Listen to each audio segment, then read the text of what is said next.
안녕하세요. 나그네 교회 교우 여러분, 그리고 함께 이 영상을 보면서 성경을 즐거운 마음으로 읽어가는 그리스도 안에 형제된 또 자매된 교우 여러분, 오늘은 사도행전 10장을 읽습니다.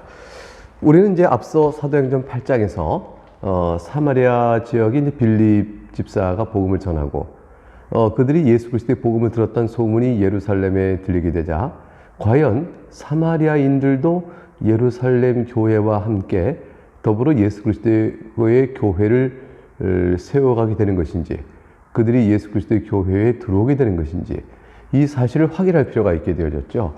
그래서 이제 예루살렘 교회는 베드로 사도와 요한 사도를 보내게 됩니다. 그들에게 이제 이들이 도착해서 기도하자 예루살렘 교회에 오순절 성령 강림이 있었던 것과 마찬가지로 사마리아인 예수 믿는 자들에게도 성령이 임하심을 보고 그들이 무척 놀라게 됩니다. 이 사건을 통해서 하나님께서는 예루살렘에 세워진 유대인 교회와 사마리아 지역에 있는 사마리아인들의 교회가 예수 그리스도의 하나의 교회임을 드러내 보이셨습니다. 오늘 살피는 사도행전 10장은 그 복음이 점점점 확장되어져서 이방인인 고넬료에게 복음이 전해지는 과정, 그리고 고넬료도 역시 예수 그리스도를 믿는 한 교회에 들어오는 사건. 그래서 하나님께서 이방인들도 예수 그리스도의 교회에 가입되어지는 이 놀라운 교회사적인 변화 또는 구원사적인 변화를 오늘 사도행전 10장에서 증거하고 있습니다. 오늘 즐거운 마음으로 하나님께서 행하시는 구원사역의 일들이 어떻게 되어졌는지, 이 사도행전 10장은 우리와 같은 이방인들에게도 아주 중요한 그런 의미를 주는 그런 내용이겠죠. 자, 먼저 1절부터 8절 말씀을 읽겠습니다. 가이사랴에 고넬료라는 사람이 있으니 이달리아 부대라는 군대 백부장이라.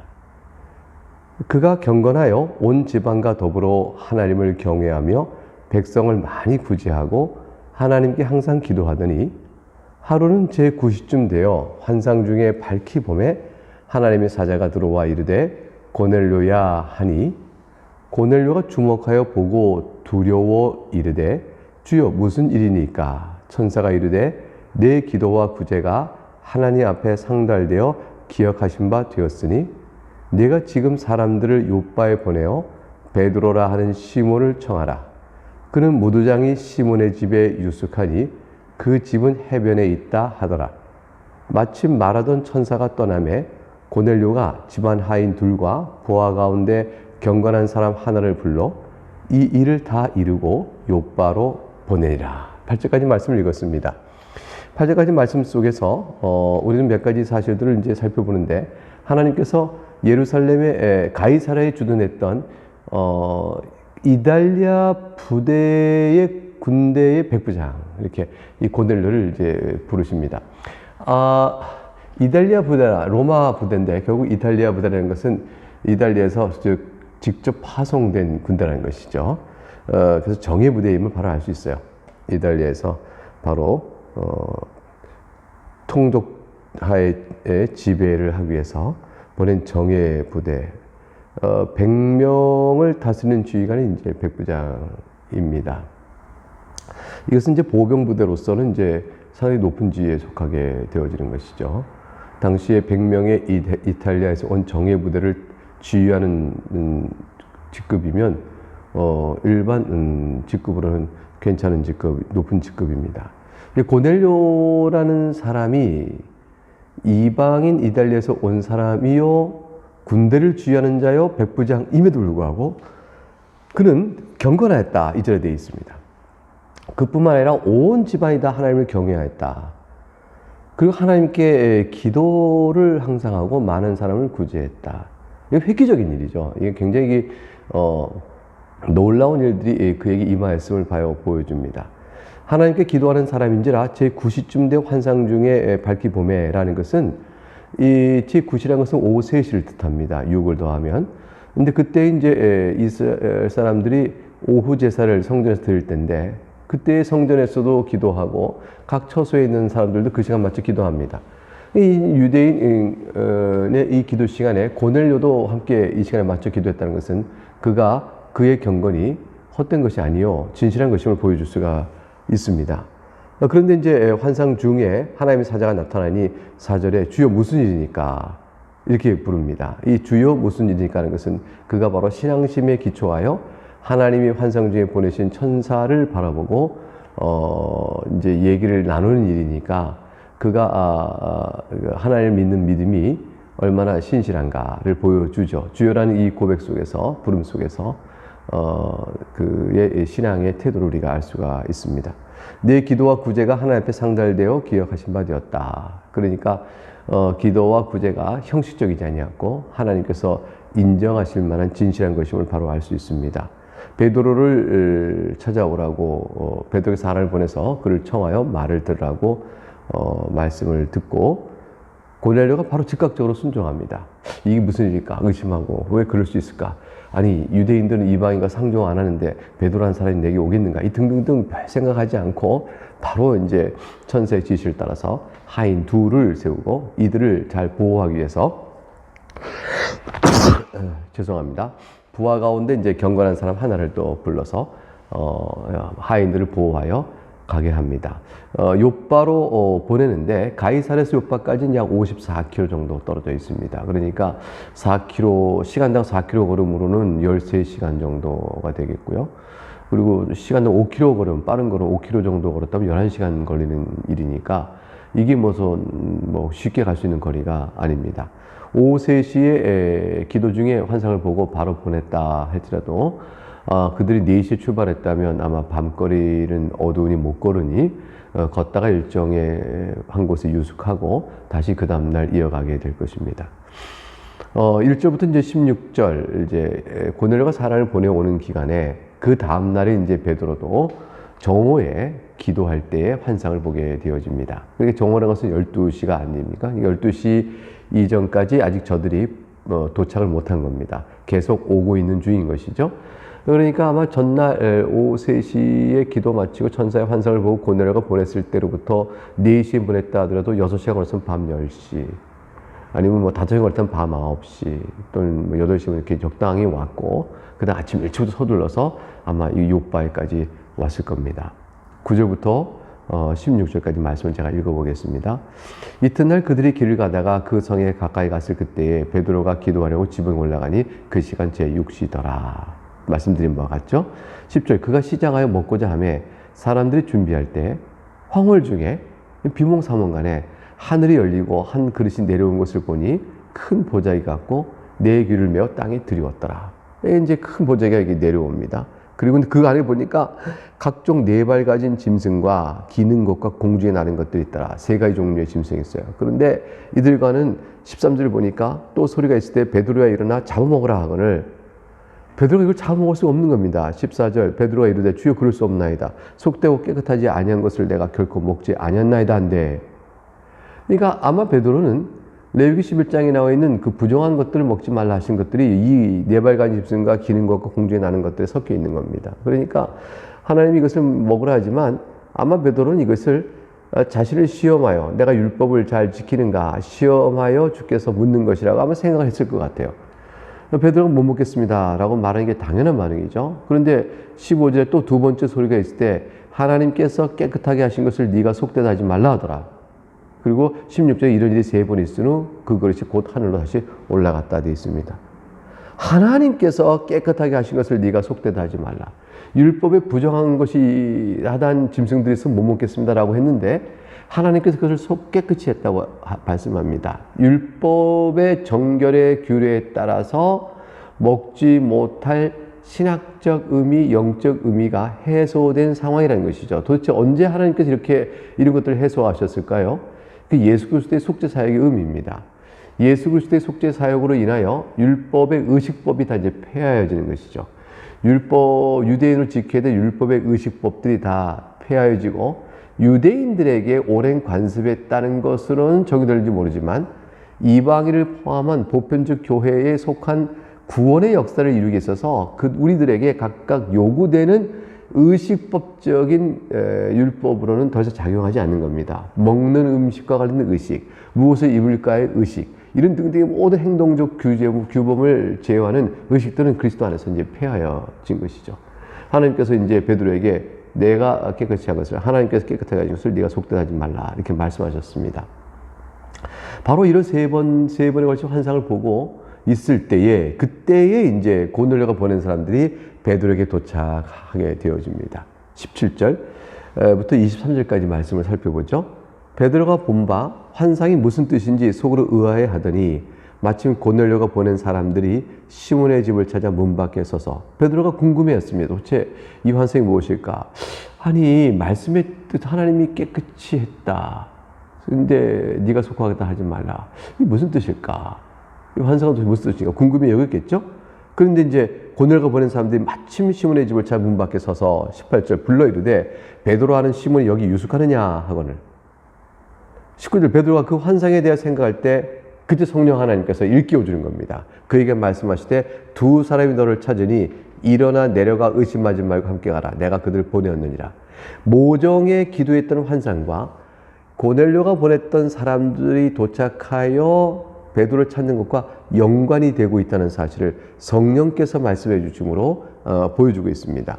21절 베드로가 내려가 그 사람들을 보고 이르되 내가 곧 너희가 찾는 사람인데 너희가 무슨 일로 왔느냐. 22절 그들이 대답하되 백부장 고넬료는 의인이요 하나님을 경외하는 사람이라 유대 온 족속에 칭찬하더니 그가 거룩한 천사의 지시를 받아 당신을 그 집으로 청하여 말을 들으러 하느니라 한데 거룩한 천사의 지시를 받았고 베드로는 환상을 받고 성령께서 그들을 만나라 이렇게 말씀해 주셨어요. 그러니까 유대인과 접촉하는 이방인과 유대인이 접촉하는 사건이 벌어졌고 그리고 그들과 함께 이방인 집으로 가라는 명령을 받았고 그 명령을 받게 된 상황 속에 저희 놀랄 텐데 자신을 찾아온 고넬료가 보낸 사람들도 말하기를 거룩한 천사의 지시를 받아서 왔다라고 되어지니 하나님께 사실이 틀림없거든요. 베드로가 거절을 못하는 겁니다. 그래서 일단 시간이 늦었으므로 베드로가 불러 유숙하게 합니다. 다음날 아침 일찍 일어나서 요바에서 온 어떤 형제와 함께 가이사랴로 가게 되어집니다. 베드로는 가는 도중한 여러 가지 생각을 또 했을 겁니다. 내가 지금 이방인의 집에 청함을 받고 간다. 근데 이것은 하나님께서 내게 환상을 보이시고 성령께 인도 지시한 바요. 저 나를 청한 고넬료라는 사람은 또한 천사의 지시를 받아 내게 보냈으니 하나님께서 이 일을 통하여 무엇을 하고자 하시는가? 근데 보자기의 환상은 무엇이며 하나님께서 거룩해 하신 것을 속되다 하다 말씀은 또치 무엇일까? 이런 여러 가지 생각을 가지고 드디어 베드로는 고넬료 집을 찾아가게 됩니다. 이것은 개인의 걸음이 아니라 하나님께서 구원 역사를 이끌어 가시는 대변화의 대전환의 역사적인 걸음 한 걸음을 띄고 가게 되는 것이죠. 24절부터 33절 말씀을 살펴보겠습니다. 이튿날 가이사랴에 들어갑니다. 하룻밤 걸려 하루 더 지나서 들어가게 됐습니다.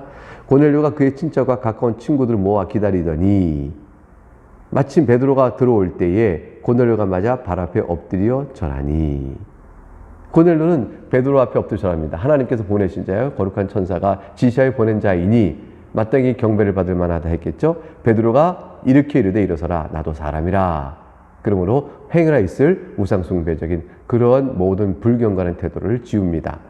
27절 더불어 말하며 들어가 여러 사람이 모인 것을 보고 28절 이르되 유대인으로서 이방인과 교제하며 가까이 하는 것이 위법인 줄 너희도 알거니와 하나님께서 내게 지시하사 아무도 속되다 하거나 깨끗하지 않다 하지 말라 하시기로 베드로가 이제 해석을 적용할 수 있게 되었습니다.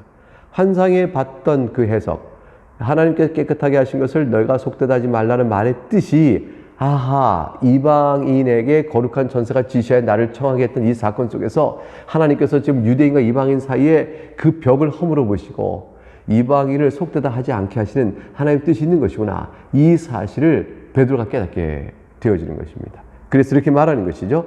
유대인으로서 이방인과 교제하는 것이 가까이 하는 것이 위법이다. 너희는 알고 있지 않냐. 그러나 하나님께서 내게 지시하셨으니 아무도 속되다 하거나 깨끗하지 않다면 하지 말라 하시기로 내가 부름을 사용하지 않고 왔노라. 도대체 무슨 일로 나를 불렀느냐? 베드로가 묻습니다. 30절 고넬료가 있었던 일을 자초정 설명하죠. 내가 나흘 전 이맘때까지 벌써 4일 전 일이에요. 보내고 오고 오는 거리가 있었기 때문에 시간이 흐른 겁니다. 내 집에서 제 9시 기도를 하는데, 오후 3시에 기도를 하는데 갑자기 한 사람이 빛난 옷을 입고 내 앞에 서서 거룩한 천사가 나타나는 거죠. 말하되 고넬료야, 하나님 네 기도를 들으시고 네 구제를 기억하셨으니 사람을 요바로 보내어 베드로라는 시몬을 청하라. 그가 바닷가 무두장이 시몬의 집에 유숙하니라 하시기로 내가 곧 당신에게 사람을 보냈는데 오셨으니 잘하였나이다. 이제 우리는 주께서 당신에게 명하신 모든 것을 듣고자 하여 다 하나님 앞에 있나이다. 얼마나 아름답고 흥분되는 광경이에요. 이 놀라운 광경 앞에서 베드로는 결국 고넬료와 그 일가족에게 예수 그리스도의 복음을 전하게 됩니다. 어떤 일이 벌어질까요? 성령이 임하는 사건이 벌어지죠. 그래 저들도 교회에, 그리스도의 교회에 속하게 된 사실을 보여주는 놀라운 사건이 이제 이어서 기록됩니다. 34절부터 읽어보겠습니다. 베드로가 입을 열어 말하되 내가 참으로 하나님은 사람의 외모를 보지 아니하시고 각 나라 중 하나님을 경외하며 의를 행하는 사람은 다 받으신 줄 깨달았도다. 이게 이제 하나님께서 깨끗게 하신 것입니다. 하나님께서 이방인이지만 깨끗게 한 자들은 하나님을 경외하며 의를 행하는 자가 되어졌고, 이 일이 있어서 하나님께서 유대인과 이방인을 차별하지 않으시구나. 하나님께서 외모로 보지 않는 말은 유대인이라는 외모만이 하나님께서 받으시고 이방이라는 외적인 조건은 거부하신다는 뜻이 아니고 이 둘의 관계없이 차별 두지 아니하시고 하나님께 은혜를 부어줘 정결케 된 자, 즉 하나님을 경외하고 의를 행하는 사람은 하나님이 다 받으시고 사랑하신 자를 알게 되어졌다. 이렇게 말합니다. 이제 이렇게 얘기하죠. 이제 설교를 합니다. 만유의 주 되신 예수 그리스도 말미암아 화평의 복음을 전하사 이스라엘 자손에게 보내신 말씀을 전합니다. 화평의 복음이라는 것은 하나님과 죄인된 우리 사이에 화평케 되는 것이요.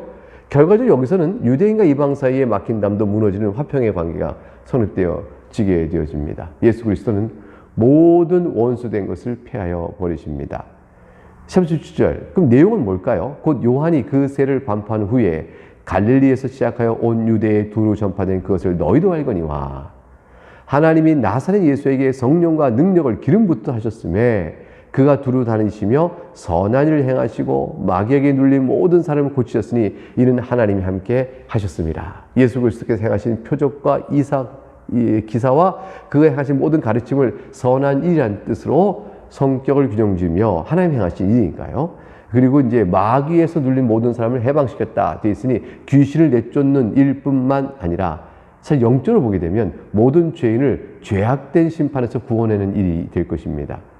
즉 죄의 종로로 타도록 마귀가 역사하는 세력부터 해방되는 일을 다 포함하는 것이겠죠. 이는 하나님이 함께 하심으로 예수 그리스도께서 이 일을 행하신 거니라.